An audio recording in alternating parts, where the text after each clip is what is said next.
वजादिलहुम बिल्लती हिय अहसन इन्न रब्बक हुवा अअलम बिमन ضل عن سبيله وهو أعلم بالمهتدين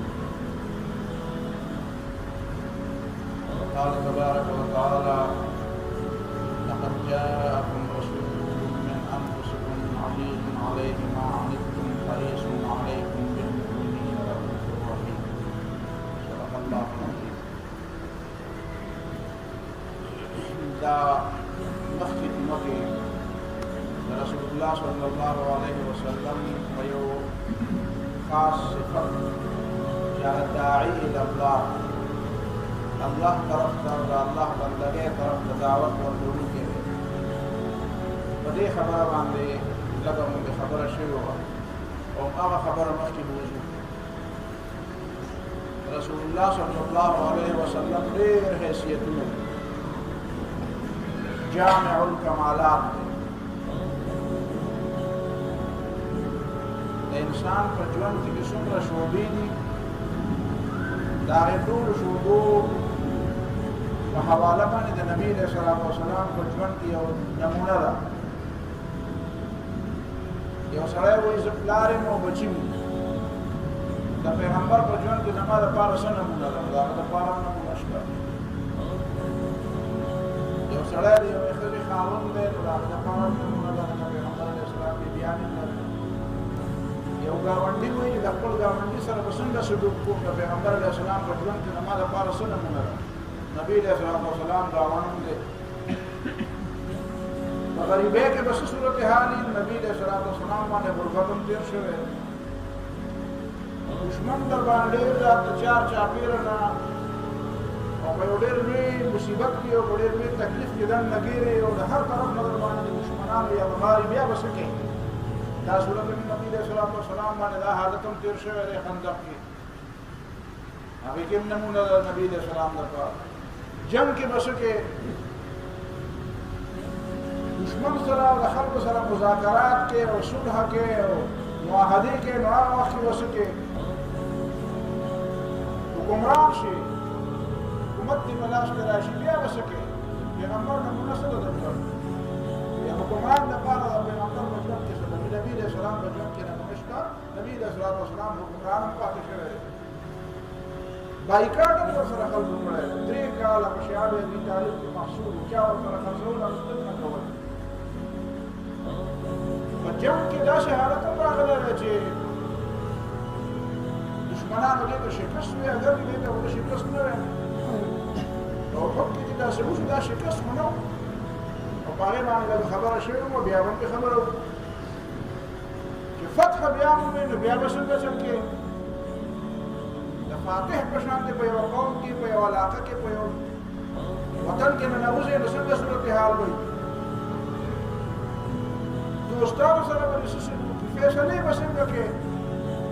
ملګرو سره به څنګه رویه ساتي دشمنانو سره به څنګه رویه ساتي. دا یو پهلو نه دی د ژوند بې شمېره پهلوګان دي او انشاءالله العظیم پر یو پهلو باندې به مفصله خبره کوي. د نبي علیه السلام ژوند موږ ته داسې رامخامخ شي د چا دا ګیله بیا نه چې یاره زه کاروبار به څنګه کوې کاروبار خرڅول اخیستل به څنګه کوې دا ټولې خبرې د نبي علیه السلام په ژوند کې شته. اول موږ شروع د دعوت نه کړې ده داعي الی الله رسول الله صلی الله علیه وسلم الله طرف ته د الله بندګۍ طرف ته دعوت ورکوونکی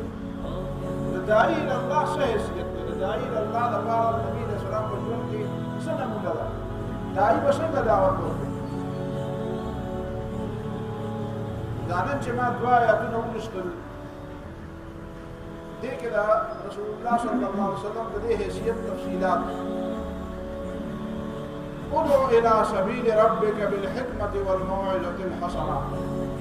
رب خلق الله لا رضا الى سبيل ربك كل رب لا رضا دين دي رب توت سبيل ربك وایا توت قرآن وایا توت اسلام وایا توت دین وایا مطلب ټول یو دی. قرآن ته خلق روبلا اسلام ته روبلا ایمان ته روبلا الله تعالی ته روبلا کامیابی ته روبلا مطلب ټول یو دی. الله تعالی بندګۍ پیروله چې کامیاب شي الله تعالی د بندګۍ طریقه قرآن ښودلې عملي طریقه رسول الله صلی الله علیه وسلم ښودلې ټول مطلب یو دی دا خلق چې راغلي نو بالحکمه د حکمت په طریقه راوړل حکمت معنا دا ده چې دې ته وګوره چې ستا ته په کوم دور کې خبره کوي د خلکو باندې په کومه خبره ښه اثر کوي د دې خلکو کمزورۍ څه دي د دې خلکو مسله څه ده او په دې مسلو کې بیا بنیادي خبره څه ده ولې نبي علیه الصلاة والسلام چې اول ځل د صفا په ډېرکۍ باندې وخوت او خلکو ته یې راجمع شي یا صباحا خلک ټول راجمع شو هغه زمانه کې دا چېرې به چا وویل نو هر چا به منډه واخله ډېره اهمه خبره نبی علیه الصلاة والسلام مخکې ټول خلک راجمع شو نبی علیه الصلاة والسلام ورته وفرمایل چې ارأیتکم لو اخبرتکم ان خیلا بالوادي تريد ان تغیر علیکم ګورئ که زه تاسو ته وسویم چې لښکر را روان دی او د دې غونډۍ نه شاته او په تاسو باندې دا دی اوس حمله کوي اکنتم مصدقین زما تصدیق به کوئ هغې وی او تصدیق به کوو ما جربنا علیک الا صدقا همیشه د رښتیا وی چې کله در باندې موږ تجربه کړې ده نو دا رښتیا وی ګوره تجربه چې خلک کوي نو هغه به داسې تجربه کوي چې په هغې کې د دروغو امکانات زیات وي سړی دروغو طرف ته ډېر زیات مایله کېږي چې خلک په تجربه کول غواړي هغه وایي موږ در باندې یوازې دا نه چې په عامو حالاتو کې د رښتیا وي چې موږ در باندې کله تجربه کوله چې په دې کې به د رښتیا وي که دروغ وي نو دا همیشه رښتیا کوي نو دلته دوه درې خبرو ته سوچ وکړي اول نبی علیه الصلاة والسلام حکمت ته سوچ وکړي ګورې د عرب چې دی دا جنګیان خلک بد امني وه په هغه زمانه کې ډېره بد امني وه قافلې به لوټلې کېدې څوک به په خپل کور کې په قلاره په ارام باندې به چا خوب نشي کولی شپې به په خلکو ووي نو د دې عربو په دې مزاج کې دا وه چې نور به ورته ډېر څه وکړي په هغې به دومره نه راګرمېده چې دې ورته ووایي چې دښمن راغی او حمله در باندې وکړه نو دا د هغې په دې مزاج کې وه چې بیا به بالکل دا غوږونه به یې داسې تېره تېره شول چې څکل دی دښمن څنګه چل دی په ما څوک راځي نبي علیه الصلاة والسلام د دې ټولو خبرو نه یوه خبره غوره کړه ځکه د عربو مزاج ورته معلوم دی د قبایلو مزاج ورته معلوم دی او د هغې د مزاج مطابق خبره کوي چې دا په بله خبره باندې دومره فورا خبرې ته نه متوجه کېږي لکه په یوه خبره چې خبرې ته متوجه کېږي دا خبره څه ده دا خبره دا ده چې ګوره چا حمله وکړه اول ګوره نبي علیه الصلاة والسلام ابتدا د دې خبرې نه وکړه بیا په دې خبره کې دننه ډېر لوی حکمتونه وو دشمن را روان دی او په تاسو باندې دا درته وویل چې دشمن در باندې حمله کوي دشمنانو به حمله په رڼا ورځ نه کوله د نبي علیه السلام چې خبرې کولې په دغه وخت کې سپینه رڼا ورځ وه غرمه وه غرمه ټیم به دشمن حمله نه کوله بیا د دې مکې د چا د مکې والو چا سره دشمني نه وه جنګونه منګونه نه وه د چا سره نو عقل دا وایي چې دشمن حمله نه ده کړې دشمنان نه دي راغلي ځکه د موږ د چا سره دشمني نشته دا وخت حمله نه دی بیا زموږ غوږونه څه نه اوري دومره پوځونه راځي نو هغه خو به سره به اوښاني هغې سره به اسونه وي خره او کچر به یې ورسره نه خو اوازونه کوي او پوره هم هم وي او پوره ګرب نه وي دوړي ګرد غبار وي د وسلو شړک شروع کړي موږ نه څه اورو نه څه وینو نه دا د حملې وخت دی نبي علیه الصلاة والسلام دویمه خبره باندې مقصد دا و دا خلک ما ته څنګه په نظر ګوري دې ته زه ووایم چې وایه زه رښتینی یم که دروغجن یم یو داسې خبره درته کوم چې تاسو یې ګورئ چې یې نشته تاسو عقل هم وایي چې یې نشته دا یې په ګویا کې یو قسم د مهر تصدیق یې پرې ولولو تاسو په دې ګواه زه په هغه خبره کې رښتینی یم چې کومه خبره ستاسو عقل او سترګې او غوږونه مني او په هغه خبره کې رښتینی یم چې کومه خبره ستاسو عقل او سترګې او غوږونه نه مني او هغې ووایي چې بلکل ته رښتیا وایې زموږ دا غوږونه دروغجن دي زموږ دا سترګې دروغجنې دي زموږ دا عقل غلط کېدی شي نو ته دروغ نشې ویلی دا یو ته ځکه وایي چې سبا نه به بیا زه یو خبره کوم او تاسو به زما خلاف پروپیګنډې کوئ پروپیګنډې به کوئ چې نه مړه دا خو یې دروغ ووایي نن چې دروغجن یم نو راته مخامخ ویلی شي څوک داسې څوک شته چې ما ته وایي ته دروغجن یې اچا ونوي ابو لهب ونوي ابو جهل ونوي ابو لهب یو خبر بیا رسته وکړه چې نبی له صلوات والسلام دا فرمایل چې انی نذیر لكم بین یدی عذاب شدید د دنیا په معاملې کې زما منه د آخرت په معاملې کې زما ومنه سم چې تاسو دا منه چې زه به علم او تاسو نه او تاسو وایي چې رښتیا ده فوجونه ولا رواني او اخکره ولا رواني تاسو درته زویم چې زما سترګې هیلې چې د دې مرګ نه پس یو سزا را روانه ده یو عذاب را روان دی یو حساب کتاب را روان دی زه وینم نو ما باندې دا اعتماد وکړي د دنیا په معاملې کې به ما اعتماد کوي د آخرت په معاملې کې به ما اعتماد وکړي نو دې خبره باندې بیا ابو لهب غوسه شو چې دا خو د دنیا او د آخرت دواړه دی را روان ما ته خو څه پاتې نشي او هغه د دې لپاره ډېر کار کړی او ډېر پیسې جمع کړې وې په بنو امیه کې واده کړی و چې زما د مشرۍ ټولې لارې برابر دي او وراره ټول څه واغېستل هغه ځکه ورته وایي چې خدای دې تباه او الله تعالی د هغې په جواب کې وایي چې دی دې خدای تباه کړي دې تباه تبت یدا ابي لهب نبي علیه السلام ته د جواب ضرورت رانغی الله تعالی په خپله جواب ورکړي ځکه نبي علیه السلام ته الله تعالی ډېر طرف نه لګي او د ځان نه ولګي دا نبی علیہ السلام دې خلکو ته دا ښکاره کړه دې ورته دا ښکاره کړه چې د آخرت د کامیابۍ لار د دنیا په طرف تللې ده د دنیا نه پرې ورغلې ده آخرت کې کامیابي غواړې نو د دنیا کې د کامیابۍ لار اختیار کړه از درې دنیا درې عقبا خوشحال علامه اقبال وایي چې د آخرت او د جنت دا دروازې د دنیا په دې لاره باندې کولاو کړه چې جنت غواړې ته چې الله تعالی غواړې د الله تعالی دیدار غواړې د الله تعالی رضا غواړې د الله تعالی خوشحالي غواړې د هغې لپاره به په دې دنیا کې کار کول غواړې او د دنیا نه به تښتېدل نه غواړې د دنیا کې به اوسېږې د دنیا به د انبیاو د تعلیماتو مطابق په دې کې رویه ساتې ژوند به د انبیاو د تعلیماتو مطابق تېری جومات کې به هم د انبیاو تعلیماتو مطابق ژوند تېری کړو ګرټې په بازار کې به هم تېری په دوستۍ او دشمنۍ او مشرۍ کشرۍ او سرماتي راخماتي او خوښې ناخوښې په دې ټولو کې به د پیغمبرانو د تعلیماتو مطابق ژوند تېری بیا دا دې ته تاسو وګورئ چې نبي علیه السلام باندې دومره ډېر لوی اعتماد دی خلکو نو دا اعتماد نبي علیه السلام کیش نه کړو څوک چې په چا دومره اعتماد کوي که نه هغه بیا په خلکو سورلي کوي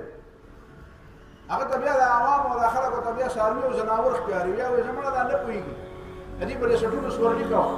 نبي علیه السلام د دې اعتماد نه غلط مطلب اړوانه ده څوک دشمن لوی نه لوی دشمن د اسلام دا نشي ثابتولی چې رسول الله صلی الله علیه وسلم د دې اعتماد یو غلط استعمال کړی د دې اعتماد په بنیاد باندې خپله دنیا جوړه کړې د دې اعتماد په بنیاد باندې خپل ځان پې یا خپل ځان له څه مفاد حاصل کړي دي د دنیا که څه مفاد یې حاصلولی نو دا خبره ورته پوره وه دا خلکو بیا په سر ګرځولو ته تیار دي د دې دعوت الله او د الله تعالی د بندګۍ په دې خبره په دې باندې کاڼي وخوړ په دې باندې د سر هیلې په خپو وبېدې کله یې پرېښود الزامونه یې برداشت کړل حالانکې دا الزامونه دغه خلکو څنګه بې لګول یو طرف ته وایي صادق او امین یې بل طرف ته وایي چې ستا د عقل خلاف هم ستا خبره منو د سترګو او د غوږونو خلاف هم ستا خبره منو دومره لوی اعتماد او بیا د حق لپاره دومره لویه قرباني ورکوي دا د پیغمبرانو ډېر غوړ ثبوت دی هر ثبوت د یو ثبوت د بل ثبوت نه غټ دی هر یو ثبوت د بل ثبوت نه غټ دی ادعو الى سبيل ربك بالحكمه داعي الى الله څوک د الله دین طرف ته دعوت ورکوي هغه ته به دا پته وي زما د چا سره خبره کوم نو دې خلکو څه مزاج دی هغه داسې نه دی هغه اسمان ته ګوري بیا روان به په ځمکه یې ګوري به اسمان ته او بیا چې ډغره وخوري او غاښونه یې مات شي نو بیا وایي دا د خلکو غلطي وه تا خو ځمکې ته نه کتل تا خو اسمان ته کتل او روان په لاره وې ته خبر نه وې ته په لاره روان یې داعيا الى الله والموعظه الحسنه والداعي بدا کار کوي داعي به عقل ته اپیل کوي او جذبات ته به اپیل کوي ټول نبی علیه السلام دا ډول طریقې اختیار کړې نبی علیه السلام داسې انداز کې خلک اسلام طرف ته او الله طرف ته او دین طرف ته رابللی دی د دلیلونو په بنیاد باندې د دلیل په بنیاد دلایل ویلي دي دومره دلایل ویلي دي قرآن د دلیلونو ډک دی دا کائنات دلیل دی وفي انفسكم ان في خلق السماوات والارض واختلاف الليل والنهار لآيات لأولي الالباب. دا کائنات د اسمان او د ازمکه دا ورځ او شپه د قران نه مخکې هیڅ یو کتاب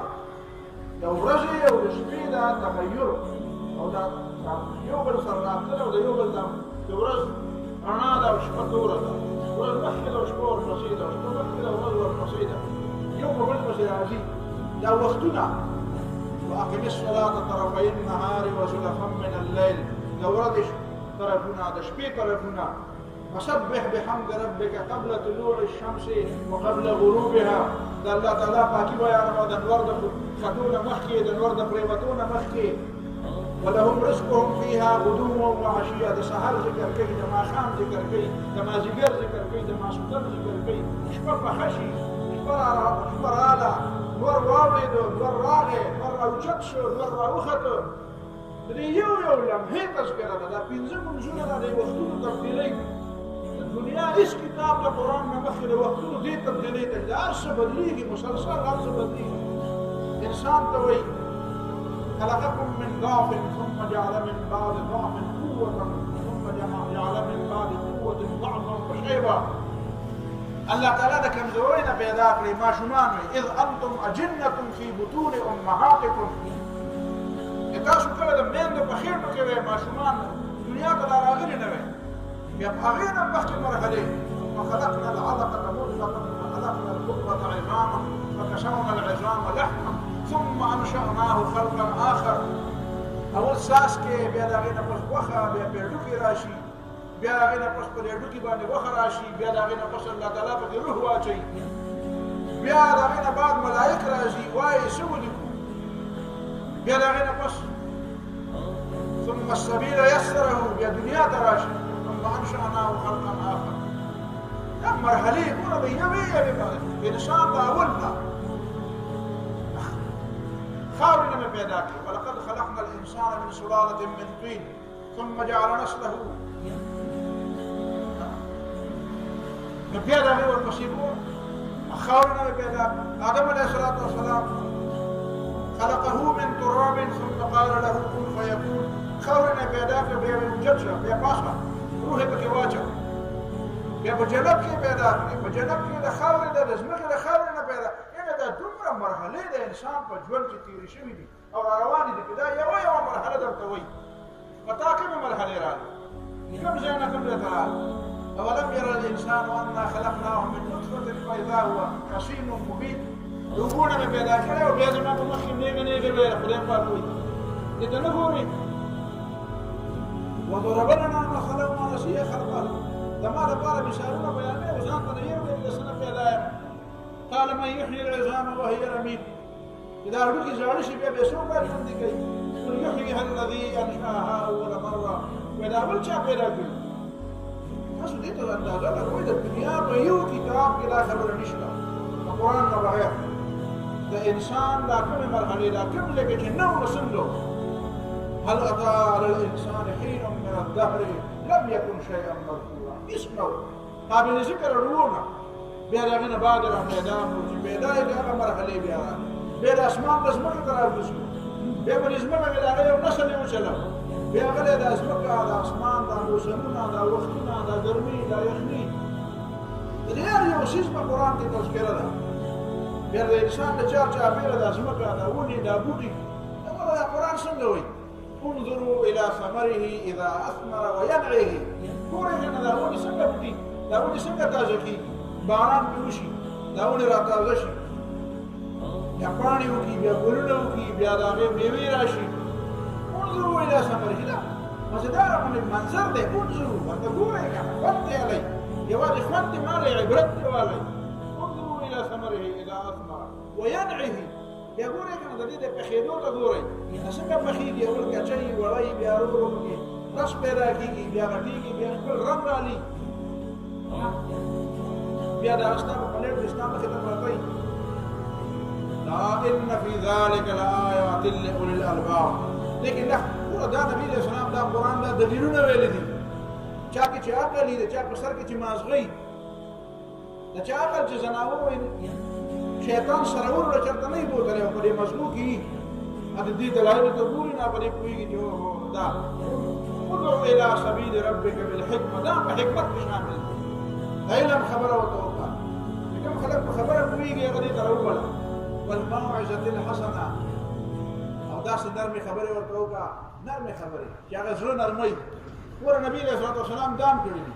او دام کړی یا مخاطبین هغه ناس خلک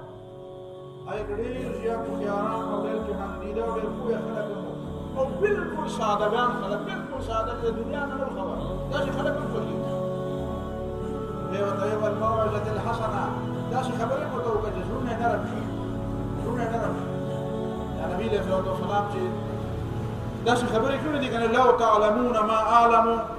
کتاسو ته پته وې څنګه چې ما ته پته ده لضحكتم قليلا ولبكيتم كثيرا ډېر کم خندلې او ډېر زیات جوړلې فليضحكوا قليلا وليبكوا كثيرا ډېر دې وخاندي د جړا ورپسې وخت روان دی ګوره دې کې د جړا او د خندا دواړو خبره دا ساده خبره ده او دا ډېره جوړم ده تاسو به حیران یې د قرآن د انداز د پیغمبر د انداز د خلک چې الله تعالی یړونکي که نه ومن يضلل فلن تجد له سبيلا یا الله تعالی دا هغه باندې ګمراهي ټاکو ولګي دا هغه غلطو کوله چې هغه کې ټولې پار والله تعالی کوله چې با ته نو مهلت ختم ته ورسول الله اتريدون ان تهدوا من اضل الله هغه چې ته لار خو دې چې الله تعالی وایي چې زه وته نه خیم یعنی دا ولا خبره ګوره د قران مجید نه انداز ته ګوره یو خبره ساده ټولي او په ساده خبره کې جوړه وي او ساده وي دا د جړه او د خندا خبره حدیث کې ته ویلي او قرآن ته فليضحكوا قليلا وليبكوا كثيرا لږ دې وخاندي د دنیا دا اتیا کاله وخاندي اتیا کاله ډېر لږ عمر اتیا کاله ټول عمر د خپل چینګ او خاندي او خاندي او خاندي دا لږ وخت څنګه چې وليبكوا كثيرا هغه چې کوم وخت بیا د جړه هغه بیا ډېر زیات دی د اتیا کاله په ختميږي هغه بیا نه ختم او نبی اسلام وایي چې لو تعلمون ما اعلم کتاسو ته پته وای چې کوم ما ته پته ده نو ضحكتم قليلا بیا موږ سره خندل نه ولا بقيتم كثيرا او ډېر مم جوړلې وي د خپل یې ګوره دا ساده خبره خدا جوړم ده کله دا ساده خبره وکړي چې هغه په ښکارا ساده دی او دنه جوړې دي څه مطلب نه دا دنیا د صدا د دنیا ته تاسو ګورئ دا د سنه جوړه ده دا زمانه د سنه جوړه ده دا د ورځ او د شپې نه جوړه ده نورز رڼا ده او شپه توره ده دا د عمر د خپل ژوند ته ګوره په ماشوموالي ډېر کمزوری وي بالکل مشت هم د ځانه نشي شړلی ا د بیزې بچی چې د 2 ورځو وي که نه ما په تجربه کړې ده د 2 ورځو بچی په دې میز کښېنه او په دې دی نو هغه به داسې چې دې خوا وځي او دې خوا وځي او وځي چې لوېږم کته پرېوځم هغه کې دومره عقل وي او د انسان هغه چې د 2 او د 3 کال وي هم د دې میز نه درس کته راوړي یا که شخص دې اورېدلی د سړي ښځې ته وي وي دا ماشوم د دې نه پرېوځي او یې نه راپرېوځي یو ماشوم سات پسې درزو په ښکته راپرېوځي وی ما راته نه وي چې راپرېوځي وی دی په ازل کې لیکلي وو وی ما راته د ازل نه مخکې ویلي دي راپرېوځي خدای دې غر کړه د ازل نه مخکې خو ته ویلې نو څنګه دې ورته ویلي مطلب مې دا دی چې د انسان بچی انسان دی پوره انسان عقل به ورسره وي پوهه به په ابتدا کې څومره کم د بیزې د بچي نه ډېر زیات کمزوری دی د بیزې د بچي نه ډېر کمزوری نو کمزوري ده بیا ورو بیا ځوانېږي بیا مټې رانغړي څوک د دې خبرو ګرم ورته وایي هسې دې دیوالونو ته ګډې خارښتېږي ورپورې ګډې مږي بیا رشته په لاره روانې که نه په لاره بیا تللی نه شي ځان ته ګورم د دې نه دا دنیا جوړه ده نو داسې وایي ګورئ دا دنیا د خندا او د ژړا نه هم جوړه ده کله به خوشحالي راځي ټول عمر به خوشحالي هم نه او ټول عمر به خفګان هم نه ټول عمر به خوشحاله نه یو ځل به خفه کېږي او ټول عمر به خفه هم نه یو ځل به خوشحالېږي داسې دا دنیا ده هر یو شی جوړه ده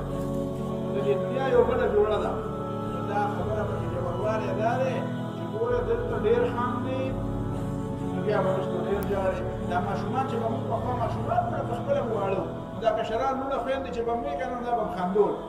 نو میندو به راته وي الله دې وبخي وایي دا خندوي مه بیا ژاړي تاسو ته به دا تجربه یا شوي یا نه موږ وایي میندو داسې وایي ډېرې مه خندوه بیا ژاړ مطلب یې دا دی چې په خندا پسې ژړا ده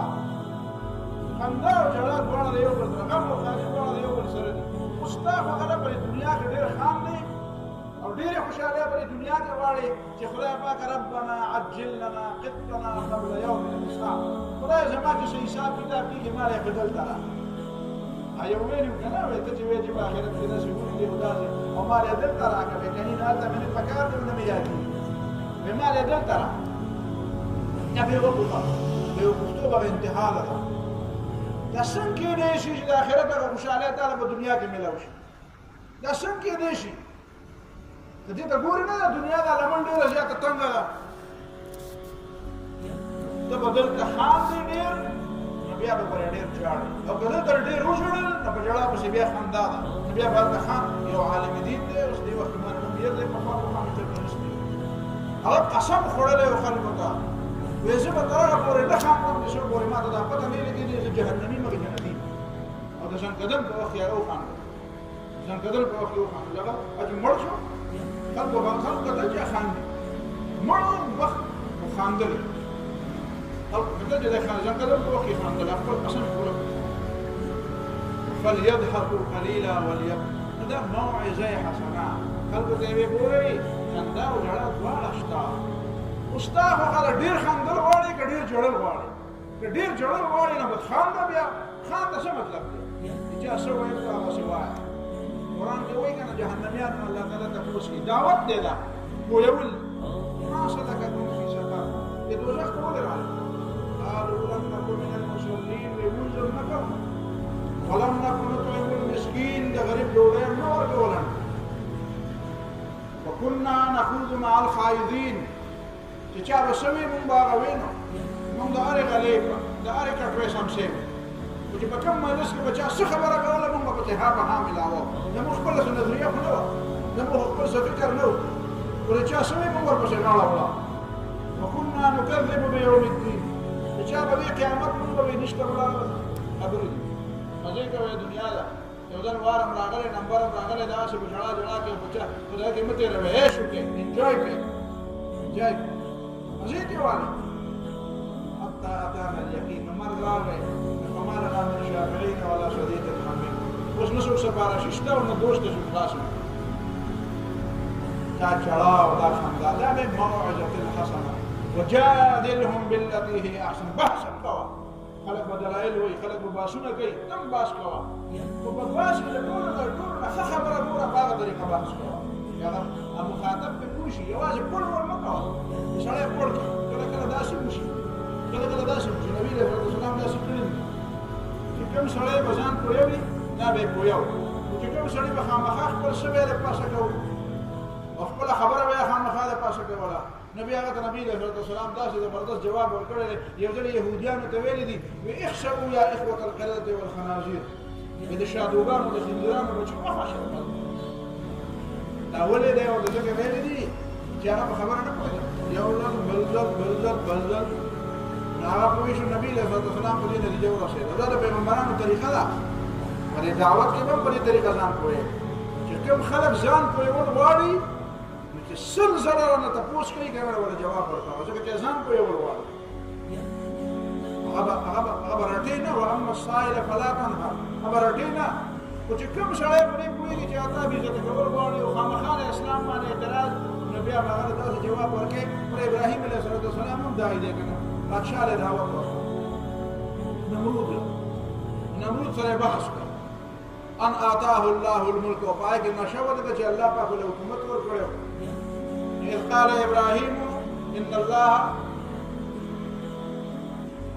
ربي الذي يحيي ويميت ابراهیم علیه السلام یې زه هغه رب طرف یم چې مرګ او ژوند د چا په لاس کې دی او ستا په لاس کې مرګ او ژوند شته ویلې هغه وی انا احيي واميت دا مرګ او ژوند بزن کوم یو سړی بې ګناه راونه هغه مړ کړ او بل سړی ګناهګار د مرګ هغه پرېښود دا پرېښود ابراهیم علیه السلام پوښتنه دا وایي خو بالکل پر مرګ او پر ژوند باندې خبره پوهېږي نه او دا خو صرف پړ وړ کوي دا ځان نه پوهېږي یو بله خبره ورته ووایه چې په هغې کې دعوت هم او پوه هم پکې و هغې کې د تبکیت او د خاموش کولو هغه څنګه فإن الله يأتي بالشمس من المشرق فأت بها من المغرب ځان الله تعالی خو په ډېره سره بحث نه کوم ځکه دا خبره بیا اوږدېږي چې مرګ څه ته وایي ژوند د درس وخت نه دی تا پوه کړ او مناظرې وخت د درس وخت دی او د مناظرې وخت دی نو بیا دا خو د درس وخت نه دی او د مناظرې وخت د بحث وخت خو دې بحث نه کوو خو دا راته ووایي چې فإن الله یأتي بالشمس من المشرق الله تعالی مرګ او ژوند یوازې نه دی دا کار هم کوي دا نور د هغه طرف نه راخېږي فات بها من المغرب التي د مغرب نه راوخېږي فبهت الذي كفر بهتا چپ شو حیران شو او قرآن وایي حیران ځکه شو چې کفره د کفر د پټې راښکلې وې د قصد او اراده کړې وه چې زه به کفر کوم که ده اراده د کفر نه وې کړې او ده خامخا پرې کفر پورې کلک نښتی نه وې نو په دې اوله خبره خو نه پوهېده په دې دویمه خو پوهېده که نه چې د انوار خو دغه طرف نه زه راخېږم نه زما پلار راخېږي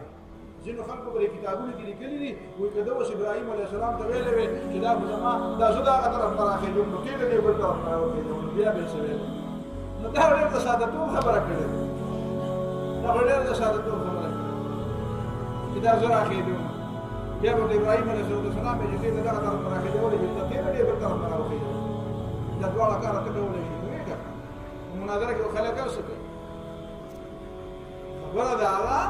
چې دې وخت کې به بهتل دی ابراهیم علیه السلام به داسې خبره وکړه چې بس هغه خاموش کول چې دي دا د هغه چا په کار دی چې کوم سړی ځان نه پوهېږي دا هم الموعظة الحسنه کې راځي دا هم الموعظة الحسنه کې راځي موسی علیه السلام ته الله تعالی ویلي وی دې فرعون له چې ځې که نه ته خو داعي که ته خو د خدای طرف ته رابلونکی چې هلته موسی فرعون له ځې نو فرعون خو ډېر متکبر سړی دی بادشاه دی فقولا له قولا لینا نرمې ورته وایه لعله یتذکر او یخشا کېدای شي چې نصیحت قبول کړي یا کم از کم په زړه کې خو بیا لږ یره پیدا شي که اوس یې ونه مني څه وخت پس به یې ومني سوچ به وکړي موسی علیه السلام ورته نرمې وی ډېره موده تېره شوه آخر کې یو ځل بیا موسی علیه السلام ته دا فرعون وایي چې اني لاظنک یا موسی مسحورا موسی علیه السلام زما په دا ګمان دی په تا چې جادو کړی دی یعنې مطلب یې دا دی چې ته په اوښ کې نه فرعون دربار ته راغلی او نیغې ویل دا ته پته نه چې کوم ځای ولاړې موسی علیه السلام ته وایي چې لقد علمت ما انزل هؤلاء الا رب السماوات والارض بصائر زما دې په الله قسم دې ته ښه پوهېږي چې دا زه څه ویم دا د الله تعالی له طرف نه ویم او دا د سترګو د غړولو دپاره دلیلونه سترګې پرې غړېږي د خلکو څوک سترګې غړول غواړي او دې نه منې واني لاظنک یا فرعون مسحورا زما خو دا خیال دی فرعون چې تباه کېږي مسحورا وایي تباه کېږي وایي زما خو دا خیال دی زما خو دا ګمان دی ته تباه کېږي دا تباه کېږي چې ورته ووایي دا نرمه وه که ګرمه الله تعالی ورته ویلي نرمه ورته وایه ستا ښه خیال دی چې موسی علیه السلام د الله خبره ونه منله موسی علیه السلام خو په دې پوهېدو چې د نرمې په ځای به نرمه وایي خو چې نرمه کار نه کوي او خامخا سړی ګرمه غواړي چې بیا د ارمان هم پوره کړه دې ورته ارمان پوره کړه ورته یې ویل لاظنک یا موسی مسحورا الله تعالی خو داسې نه دی ویلي بیا موسی علیه السلام ته چې تا ته خو ما ویلي چې نرمه ویله تا ورته دا ولې ووایې چې تباه کېږي خو چې د دې لایق وه چې ګرمه ورته ووایي نو بیا ورته ګرمه وویل دعوت داعیا الی الله او د دې دعوت الی الله دپاره ځان تیارول پکار او د ځان تیارولو دپاره دوه درې خبرې ذهن کې وساته رسول الله صلی الله علیه وسلم چې اول پیغمبر شو حضرت خدیجه رضی الله تعالی عنها ته راغی وی ډېر لوی بوج را باندې راغی دا بوج به څنګه اوچتو نو حضرت خدیجه رضی الله تعالی عنها ورته وایي چې کله لا یخزیک الله پروا مه کوه الله تعالی به ستا مدد نه پرېږدي ځکه چې انک لتصل الرحمه ته رښتې پالې وتصدق الحدیث ته رښتیا خبرې کوې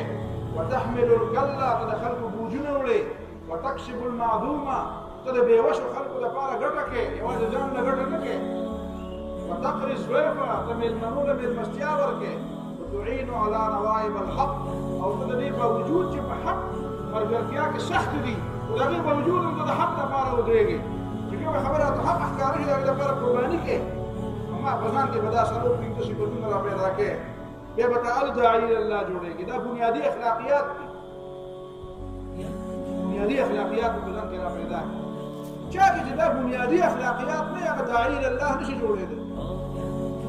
کل یو خوی په داعي الله کې جرأت او شجاعت بهادري ده حالاتونه به داسې نه وي چې حالاتونه به بالکل هغه به مړی پړی شي چې ایله څه ترنګلی وخوري نو بس هغه به بیا پروت وي مر بیا نه هغه به او په هر حالت کې هغه به زنده وي او ژوندی وي او خلکو له ژوند او حوصله ورکړي هغه حوصله بېلي نه حوصله بېلل د داعي د الله کار نه دی رسول الله صلی الله علیه وسلم په هېڅ موقع حوصله نه ده بېللې د کلي نه روان دی خبره ورته د دا خبره کوي هجرت وکړي او درې ملګري دي ورسره خو چې په لاره باندې ولا سراقه راځي نو ورته وایي سراقه پسې نو روښانه پسې ګرځې زما په سر پسې ستا په لاس کې د کسرا هغه بمړي نه سړی چې د کلي نه وځي او دوه ملګري ورسره دي او د کور نه جار چاپېره دښمنان ناست دي او وژني او د الله تعالی په مدد د بار ته ووتل او په غار شور کې پناه واغسته دوه شپې هلته وکړي او بیا روان دی او خلکو په سل اوښانې نامونه مقرر کړي دي دا خو داسې صورتحال دی چې په دې صورتحال کې سړی ډېر سخت مایوسه کېږي بیا د مایوسۍ خبرې کوي د ناامیدۍ خبرې کوي پیغمبر نه دا چل زده کړه پیغمبر وایي نه دا به دا یو وخت دی داسې وخت به راځي دا به دنیا راغلې دنیا کې خو انور او دا رڼا او دا شپه خو راځي دا د دنیا مزاج داسې دی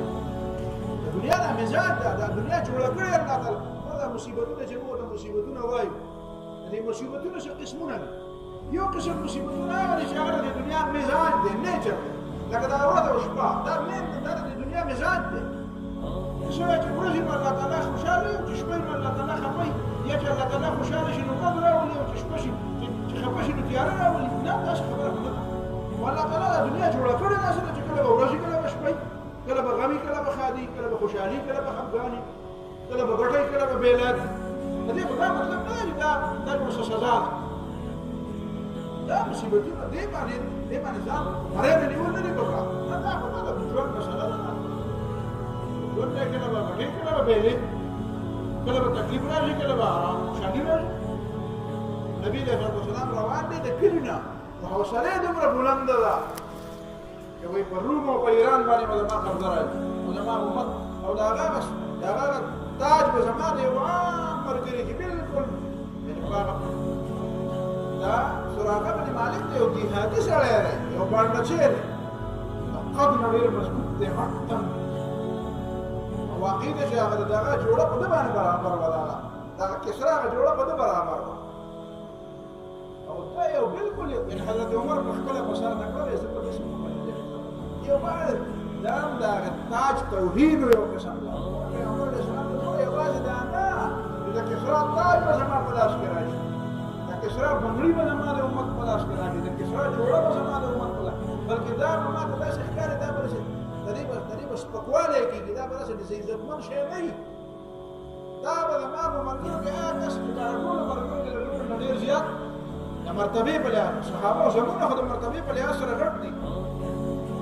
حضرت سراقه رضی الله تعالی عنہ مرتبه د ابوبکر او عمر په شان نه ده حضرت عثمان او حضرت علی په شان نه ده هغه نه مرتبه درسته ده چې په مجلس کې ټول نه کم مرتبه په لحاظ سره یو صحابي دی او بالکل یو دیهاتی هغه ته ورپسر کړه چې دنیا ته دا پته ولګي چې ولې زموږ په نظم باندې تاجونو باجونو څه قیمت نشته دا مې د دې لپاره وی چې حوصله به پکاري او آخري خبره د داعي الله لپاره شوه دا چې کوم آیاتونه مې ویلي سورة توبه وایي لقد جاءكم رسول من انفسكم اے خلق استاسو پاره چې پیغمبر تاسو باندې راغلی دی دا استاسو باندې بني آدم دی استاسو باندې انسان دی او عزيز عليه ما عنتم او حريص عليكم او بالمؤمنين رؤوف رحيم دې درې خبرو باندې ځان کوي داعي الله لپاره دا ضروري عزيز عليه ما عنتم دا پیغمبر تاسو په تکلیف کې نه چي تاسو باندې تکلیف راځي دا خبره په ډېره ګرانه ده د زړه دا ارمان دی چې تاسو ته آرام ورسي د زړه دا خوښه ده چې تاسو د تکلیف نه بچ شئ ته چې کومه خبره راځي که د خپل بوج په تاسو نه اچوي نبي علیه السلام خپل بوج په خلکو نه دی اچولی رسول الله صلی الله علیه وسلم په یو کار کې خدمت کوه خلکو ورته ویل د خدای پیغمبره خدمت نه کوو موږ به نبي علیه السلام د زما نه ډېر زیات طاقتور هم دی او زه د ثواب نه مستغنیم نه یم چې ثواب پکې نشته ضرورت شته زما ورته نشته چې ثواب په ستا هم ضرورت دی او زما ورته ضرورت دی او ستا نه په ما کې قوت او طاقت زیات دی زه ولې کار ونه نبی علیہ الصلوۃ والسلام چې په خپل کوم کار کولای شي په ځای نه دی په ځای نه دی صحابه کرام هم دا طریقه خپل کوم ګوري چې کولای شي هغه په ځای حضرت عمر رضی الله عنه یو ځل بلار روان دی ورته شپې هلته په یو خیمه کې یو زنانه ده ماشوم ورته جاړي او دا په کټوۍ کې څه شی کوي او دا ماشوم جاړي جاړي جاړي دی ورته اواز وکړي چې خورې دا ماشوم ولې جاړي هغه وایي یاره ستا په دې کې څه کار دی وایي نه زما پکې کار دی که دا ماشوم دی او دا جاړي هغه وایي دا ماشوم وږی دی نو وایي چې دا څه پخې راوله ورکړه مې پخوالی کوم دی دا خو تشې اوبه دي او کاڼی مې پکې اچولی دی خو کومې دا ماشوم غلومه راغلومه چې په دې تمه تمه به اخر اوده شي اوبه جاړي نو اوده به شي وایي ښه دې کې څه نشته وایي نه هغه ځای ته روان شو سره غلام ورسره دی او د بیت المال نه د کجورو نه او د وړو نه او د څه نه او د څه نه بوجۍ ډکه کړه ورته لاندې وکړه او بوجۍ را په شا کړه غلام ورته وویل دا بوجۍ به زه په شا کړم هغه وایي د قیامت په ورځ به زما بوجۍ ته په شا کړي د قیامت په ورځ زما بوجۍ ته نه شي وړی نو نه ته څنګه وړی دا به زه وړم او بیا لاړ هلته او هغې ښځې ته یې وایي چې دا واله زه د ماشوم له پخه که او ځان له بخوره ځان له بخوره او بیا وایي چې هغه پورې به نظم شو پورې مې چې دا ماشوم په خندا نه دی لیدلی دا ما په ژړا ولیدل چې ماشوم موړ شو او لوبې شروع کړې نو بیا پرې روان شو نو ښځه ورته وایي وایي پکار ده چې امیرالمؤمنین ته وې چې حکومت تا کولی وایي دا عمر هلته ناست دی نو هغه رسمه څه خبره پکار ده چې ته وې هغه به خورې سبا داسې چل وکړه چې هلته مدینې منورې ته راشه د امیرالمؤمنین خوا تا له وظیفه مقرر شي ښه چې راغله نو بیا ورته پته ولګېده چې اوهو دا حضرت عمر په خپله زما بوج به ته وړې نه زه به خپل بوج په خپله وړم عزیز علیه ما عنتم د قوم مشر دې ته وایي چې قوم مشر به په ځان سخته تېروي قوم په سخته نه ورکوي دا جهادونه چې پې کول دا چې لوږې تندې پې تېرولې دی د دې د تربیت لپاره تېرولې دی د دې د کمال لپاره د پوندنې دې جوړه او سونې دې جوړوله د اوسپنې نینې دې جوړولې تربیت یې ونه کوو ځان له دې نه کول ځان له دې لپاره نه کول چې ځان له څه مقصد و سپرلي پې نه کوله عزیز علیه ما عنتم داعي الى الله د قوم قائد دې ته چې هغه به قوم تکلیف نه ورکوي هغه تکلیف او سخته به په ځان تېروي او حریص علیکم حریص علیکم د قوم سره به د حرص دا حرص کومه شی نه دی قرآن دا حرص د پکار حریص علیکم حرص هغه سختې مینې ته وایي چې سړی وایي چې بس هر څه مې پرېښودی او دا مې راواخېسته حریص علیکم په قوم به ډېر مین وي د قوم به ډېر مین وي د قوم په خیر به مین وي د قوم په هدایت به مین وي د قوم په امن و امان به مین وي د خلکو په خیر او د خلکو په ښېګڼه به مین وي څه داسې کار وکړو چې د خلکو ته ښېګڼه ورسوي ځان زما ژوند زما عمر زما صحت ته تباه کېږي دې قوم ته به څنګه خیر رسوي دې قوم ته به څنګه فایده رسوي بالمؤمنین رؤوف رحیم مؤمنانو باندې مینه کوونکی دی او مهربانه دی رؤوف او رحیم علماو فرق کړی دی د رؤوفون او د رحیمون دواړو معنا ده مینه د دې دواړو کې فرق څه دی فرق پکې دا دی چې رؤوف دې ته وایي چې هغه مینه ورسره وکړي چې په هغه مینه کې سختي نه وي او رحیم معنا هغه مینه ورسره کوي چې په ظاهر پکې سختي دا پلار چې او دا مور چې په دې اوړي کې دا ماشوم سهار وختي راپاڅېږي د خوب نه پوره او زانګي او مخلاص ولین دی او الله لاس نه نیولې ورته بوزي او ورته پرې او بیا ول جامې بدلې او دا زانګي او په واش کې کیناله او سکوت ته ده او په جيبي کې د یخنۍ نه شوشکیږي او په موټر سایکل باندې شاته مخې ته کېنولې او دا یخ هوا په لګي د مرګور ته کېلې یم دا پورې خلک وي و یره دا چې اسلام د خلکو سره سکی کنه و دا د خلکو سره زیاتې کوي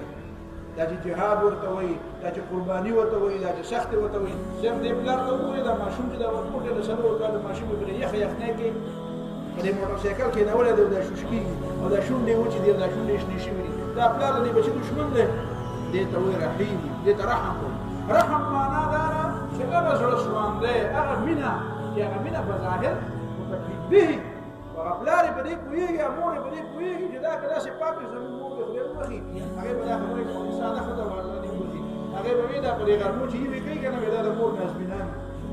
دا په دې غرمو چې ایوې کوي دا د مور او پلار نازمینان لږې سخته ته به یې ونیسي په دې ماشوم باندې بیا وروسته راته پسې راځي نو رؤوف پیغمبر مینه کوي له خلکو سره هغه مینه کوي چې چې هغه تشه مینه ده او رحیم داسې مینه هم کوي چې هغې کې بظاهر هغه وایي چې دا خو به ما ته ډېر کار وکړه دا خو په تکلیف یې کړم خو په هغه تکلیف کې د هغه خیر مطلب وي دا د داعي د الله او دا د ملګرو چې سړی داسې دعوت ورکوي د الله دا بیا بېلي نه آخري خبره کوم څوک دعوت الله کار کوي او هغه په دې پوهېږي او هغه دا بنیادونه درست زده کړي او هغه په دې پوهېږي چې د چا لپاره کوم رب رضا لپاره یې کوي او هغه په دې پوهېږي چې د دې میدان تقاضې څه دي کوم کارونه به په ځان راولي او کوم به د هغې نه بعد کوم به اول کړي او کوم به وروسته کړي ما ته په تاریخ کې دا معلومه نه ده چې داعي د الله چېرته بېلې دي ورته وایي چې د پیغمبرانو په قومونو عذاب راغلی ما یې دغه خبره ده که نه چې هغه قوم تباه شو نو الله تعالی پیغمبر ته وایي اوس یې ته ما ته پرېږده چې ستا یې ونه منله اوس یې ما ته پرېږده دا تا ونه بېلېږه دا ده وبېلېږه اوس یې ما ته پرېږده زه ورته اوس پوه شم بیا پیغمبرانو به ورته کتل شعیب علیه السلام او صالح علیه السلام او داسې به دا مړي توري وري پراته وو ویل لقد ونصحت لكم يا قومي لقد ابلغتكم رسالات ربي زما قوم ما خو ته د خپل رب پیغام درورسو ونصحت لكم ما خو ستاسو خیر خواهی وکړه ولكن لا تحبون الناصحين استاسو خیر خلق نه خو فكيف آسى على قوم كافرين وداسې به د مده خلکو به څنګه خبر داعي بیا درته بېلي نه که ته داعي لله نو بیا ستا لپاره خو پیدایښت خالي دي ته ولې وایې چې زه د پوهې نه ځوړند یم د پوهې نه ځوړند خو داعي نه وي او که ته مجاهد یې ورته وایې چې ما جهاد کړی نو بیا په جهاد کې بیا دې ته وګوره چې تا کې کمې کمزورۍ وې دې ته مه ګوره چې اسمان ته مې کتل او مرغۍ مې شمارلې او درز او غاښونه مې مات شو او دا د دې ګټې غلطي به راځي چې بیا را پرېوته چې دا د دې ګټې غلطي نو سبا د دا دوه شماره غاښونه او دا دوه غاښونه نور هم ماتوي او دا ګټه به ټول عمر دا غلطي کوي دا د خدای دا سترګې څه دپاره درکړي آخري خبره یې وکړم زه په دې خبرو ډېرې تبصرې نه کوم غواړم ځکه چې دا خالص تربیتي او دعوتي میدان سره ساتل غواړم خو ما واورېده په دې مغرب کې پروپاګنډه روانه ده دلته هم بعضې اخباراتو د انګریزي اخباراتو دا لیکلي دي او بعضې مغرب کې هم دا لیکلي دي چې په پاکستان کې خلکو اسلام مسترف کړ زما خو دا خیال نه دی په شفا لفظونو زه چې څه ویل غواړم زما هغه جمله او دا ریکارډ کېږي ما ته خو په دې پاکستان کې یوه پارټي او یوه ډله داسې نه ده معلومه که تاسو ته معلومه ما ته وښایي چې هغوی په دې انتخاباتو کې دا ناره لګولي چې موږ به اسلام د پاکستان نه وباسو او موږ په دې پاکستان کې سیکولرزم غواړو داسې سړی ته معلوم دی چې دا یې ویلي د خلکو ګوره غلطي به یې کړي په تقریر کې به یې غلطه خبره هم کړي عمل به یې هم غلط وي چا به یو ټکی به غلط ویلی او چا به بل ټکی غلط ویلی هغه خپله موږ انسانان یو دا غلطۍ به د چا نه ډېرې کېږي د چا نه به لږې کېږي هغې پسې خبره نه کوم هغه ډېر بل سړي به هم چاته څه ګډې وډې ویلي کله نو زه دا ویل غواړم چې ما ته په دې پاکستان کې هغه سړی وښایه هغه پارټي او هغه ډله راته وښایه چې چا دا یوه میاشت الیکشن د دې دپاره وکړو چې هغه قوم ته دا ویلي دي چې ما ته د دې دپاره وکړو راکړې د دې پاکستان نه د اسلام خلکو شته داسې څوک نه نو بیا که څنګه ما ته وایي چې پاکستان خلکو اسلام وکړه او دا لوی د ځان نه د پاکستان قوم د اسلام د پاکستان قوم راشي په جوماتونو کې خو د نن نه ګڼه د پرون نه ډېرې روزانه د پرونی د نن ورځ ډېره ګڼئ او د نن نه به سبا ډېره ګڼئ او دا د حج د خلک روان دي څومره خلک روان دي لږ روپۍ ورکوي دا د قرباني به روانه ده راشي ما ته وګوره داسې کوڅه به راته وښیې چې په هغه ټایم کې به د الله د رضا لپاره چا په څاروي باندې چاړه نه ایښودي دا ته څه اندازه وې وړې دا مغرب والا دا د لګیا دي دا اکو بکو وایي څوک وایي چې ما ته یو لیډر داسې نه ثابت کړی چې هغه په پاکستان کې دا ویلي چې هلکه ګوره زه د اسلام دشمن یم زه هندو یم زه یهودي یم زه امریکنی یم زه روسی یم او زه دا یم او زه دا یم او نه خدای منم او نه رسول منم او ما له ووټ راکړې وغله بیا چا ووټ ورکړی نو بیا ما ته وښایه دا ته ډېرې وړې وایي اسلام چا نه دی مسترد کړی